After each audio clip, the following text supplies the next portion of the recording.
সেই তথ্যমূল ধারণা 2018 সালের কোটা আন্দোলনের মাধ্যমে আমরাই সবার আগে ভেঙে দিয়েছিলাম। আমরাই ঘোষণা দিয়েছিলাম রাজপথে, শুধু কোটা সংস্কার নয়, এই রাষ্ট্র সংস্কার নির্মাণ না হওয়া পর্যন্ত এই তরুণরা রাজপথ থেকে ঘুরে ফিরবেন ইনশাআল্লাহ। সেই 2018 সাল থেকে আমাদের যাত্রা শুরু আনুষ্ঠানিকভাবে। একে একে ৬-৭টি বছর লড়াই করেছি। ফ্যাসিবাদের বিরুদ্ধে হামলা, মামলা, জেল, জরিমানা, এমন কোন অত্যাচার নেই আমরা সহ্য করি নাই, কিন্তু আমাদেরকে আটকাতে পারেনি।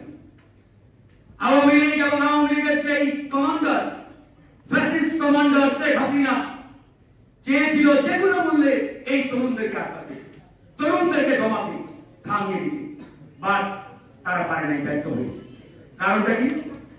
কারণ ছিল একটা পরিষ্কার, এই তরুণদের মধ্যে যে স্পিরিট ছিল, যে তারুণ্য ছিল, যে উদ্যম ছিল, এটা ছিল একবারে শতভাগ খাঁটি দেশপ্রেমের সরাতে গঠিকরণ করেছিল।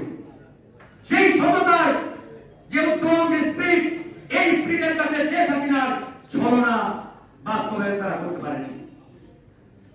সেই 18 সাল থেকে আপনারা দেখেছেন কত হামলা, মামলা, জেল, জরিমানা সহ্য করা হয়েছে।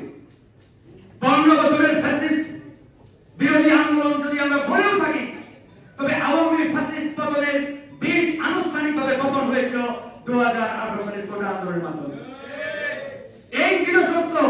কেউ যদি আজকে অস্বীকার করার চেষ্টা করে, তাহলে বুঝতে হবে সে নিজেও ফ্যাসিস্টকে ধারণ করে। তার মধ্যেও ফ্যাসিজম রয়েছে। যারা ইতিহাস থেকে শিক্ষা নিতে জানে না বা শিক্ষা নেয় না, ভবিষ্যৎ পরিণতি তাদের হয় ইতিহাসে আস্থা করে নিশ্চিত। এই জন্য এই কথাগুলো আমরা বারবার বলে আসছি, বলছি, ভবিষ্যতেও বলছি। প্রিয় বন্ধুগণ, আজকে অনেকেই অনেক লম্বা লম্বা কথা বলি, হুমকি দেয়, মিডিয়াতে গরম গরম লেকচার দেয়, অথচ আমরা দেখেছি বিগত 15-16 বছরে অনেকেই ঘটতেছিলেন, অনেকে আন্ডারগ্রাউন্ডে লুকিয়েছিলেন, কথা বলার দুঃসাহস দেখেন নাই, অনেকে চিন্তা করেছিলেন যে কথা বলতে গেলে আবার কোন মামলায় ফেসে যায়।